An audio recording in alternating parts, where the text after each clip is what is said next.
জাতীয় নাগরিক পার্টি মনে করে সাম্য, মানবিক মর্যাদা, সামাজিক সুবিচার, গণতন্ত্র এই বিষয়গুলোকেই মূলনীতি হিসেবে আমাদের গ্রহণ করতে হবে। আজকে মূলনীতির বিষয়ে এখানে কোনো ঐক্যমতের ভিত্তিতে কোনো সিদ্ধান্ত গৃহীত হয়নি।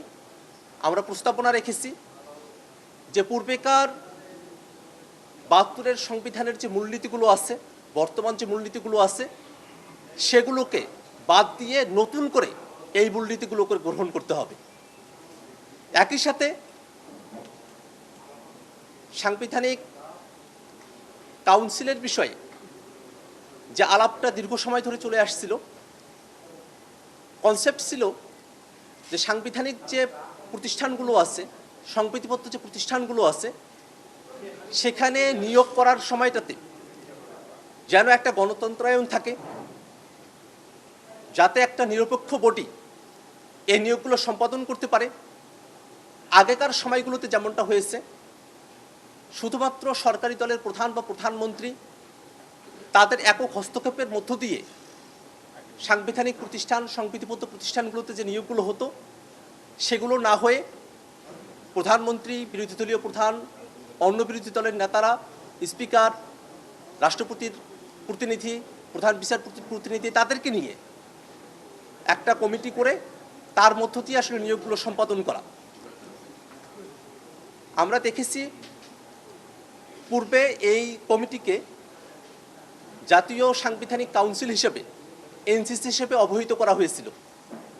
আজকে ঐক্যমত্য কমিশনের পক্ষ থেকে জাতীয় সাংবিধানিক কাউন্সিল, এনসিসি এই নামকরণকে পরিবর্তন করে সাংবিধানিক এবং সংবিধিবদ্ধ প্রতিষ্ঠানের নিয়োগ কমিটি এই আকারে নামটা প্রস্তাবনা করা হয়েছে। একই সাথে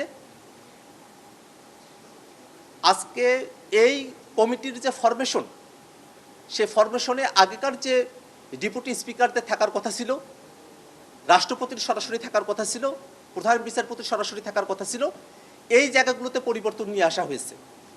ডেপুটি স্পিকাররা থাকবেন না, রাষ্ট্রপতির তরফ থেকে একজন প্রতিনিধি থাকবেন এবং প্রধান বিচারপতির মনোনীত আপিল বিভাগের একজন বিচারপতি থাকবেন। এইভাবে এটাকে অ্যারেঞ্জমেন্ট করা হয়েছে। আমরা দেখি যে এখানে অনেকে বলেছেন যে এই যে ফরমেশন হচ্ছে, এই ফরমেশনের মধ্য দিয়ে অনির্বাচিত ব্যক্তিদের কাছে নিয়োগের অথরিটি চলে যায়। কিন্তু আমরা দেখি যে এখানে 7 জনের মধ্যে 5 জনই নির্বাচিত প্রতিনিধি থাকেন। অতএব এই যুক্তি সেটা যে গ্রহণযোগ্য হতে পারে না, সে কথা আমরা বলেছি। এবং নাম পরিবর্তনের বিষয়ে আমরা কোনো আপত্তি করিনি, কিন্তু যে কনসেপ্ট যার মধ্য দিয়ে নিয়োগগুলো সম্পূর্ণ হবে, সেটাকে আমরা সমর্থন করেছি। একই সাথে এই কমিটির আওতা কতদূর হবে, সে বিষয়গুলো নিয়ে আজকে কোনো ঐক্যমত্য সিদ্ধান্তে পৌঁছা সম্ভব হয় নাই। কিন্তু আমরা মনে করি দুর্নীতি দমন কমিশন, নির্বাচন কমিশন এবং পাবলিক সার্ভিস কমিশন সহ অডিটের মতো যে বিষয়গুলো আছে, প্রত্যেকটা বিষয়কে এই কমিটি যেন নিয়োগ প্রদান করতে পারে, সে প্রস্তাবনা আমরা রেখেছি। আমরা দেখেছি আজকের আলোচনার সময়টাতে যে বাংলাদেশে যে কারণে একটা অভ্যুত্থান সংগঠিত হলো, সে অভ্যুত্থানের মধ্য দিয়ে আমরা নতুন কাঠামোর মধ্য দিয়ে, নতুন একটা গণতান্ত্রিক পদ্ধতির মধ্য দিয়ে রাষ্ট্রকে পরিচালনা করব।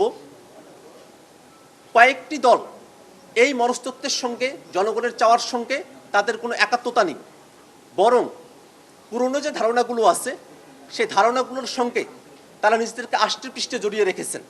অনেকে এনসিসি বা সংবিধিবদ্ধ এবং সাংবিধানিক প্রতিষ্ঠানগুলোতে নিয়োগ কমিটি, এই বিষয়টার সঙ্গে প্রধানমন্ত্রী কতবার থাকবেন বা কত বছর থাকবেন, এই বিষয়গুলোকে একীভূত করেছেন, একটা আইডিয়া হিসেবে তারা প্রেজেন্ট করেছেন। কিন্তু প্রধানমন্ত্রী কতবার থাকতে পারেন না পারেন, সে বিষয়গুলো নিয়ে ঐক্যমত্য কমিশনের 3টি দল ব্যতি রেখে বাকি সব দল 2 টার্মের কথা বা 10 বছরের কথা তারা কিন্তু একমতে তারা এসেছেন। কিন্তু আজকে যখন এই আলোচনা করা হলো, সে আলোচনাকে আবার দীর্ঘায়িত করা হয়েছে। এবং আমরা মনে করি বাংলাদেশের মানুষেরা যে প্রেক্ষাপটে তারা জীবন দেওয়ার জন্য এসেছিলেন, সেই সংস্কারকে যদি বাস্তবায়ন করা সম্ভবপর না হয়, নতুন কাঠামো, নতুন গণতান্ত্রিক পদ্ধতি যদি আমরা জনগণের কাছে উপস্থিত করতে না পারি, তাহলে গণঅভ্যুত্থানের আকাঙ্ক্ষা ব্যর্থ হবে। এবং আমরা এই যে ঐক্যমত্য কমিশনে সকলে এসে একত্রিত হয়েছি, সেই সমস্ত চেষ্টা সব কিছু ব্যর্থতায় পর্যবসিত হবে। সেক্ষেত্রে আমাদের বক্তব্য হলো, সাংবিধানিক প্রতিষ্ঠানগুলোতে নিয়োগের জন্য যে স্বাধীন বডির কথা বলা হয়েছে, সরকারি দল এবং বিরোধী দল এবং রাষ্ট্রের অন্য বডিগুলোকে ইনগেজ করে সেই বিষয়টা জনগণের চাওয়া, সকলেই এটা পছন্দ করেন, সকলে এটা চাওয়ার জায়গা।